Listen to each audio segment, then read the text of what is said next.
কুড়িগ্রামে দেশ গড়তে জুলাই জাগরণের পদযাত্রা শেষে সমাবেশে জাতীয় নাগরিক পার্টির এনসিপি মুখ্য সমন্বয়ক নাসির উদ্দিন পাটোয়ারি অভিযোগ করে বলেন, দেশের ৭০% মানুষের গণভোটের দাবির বিরুদ্ধে অবস্থান নিয়ে বিএনপি শেখ হাসিনার সংবিধান ও মুজিববাদী সংবিধান বাস্তবায়নে কাজ করছে।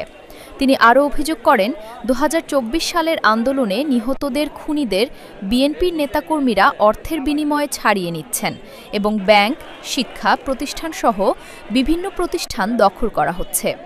বুধবার বিকেলে কুড়িগ্রাম শহরে দেশ গড়তে জুলাই জাগরণের পদযাত্রা শেষে কেন্দ্রীয় শহীদ মিনারে আয়োজিত সমাবেশে তিনি এসব কথা বলেন।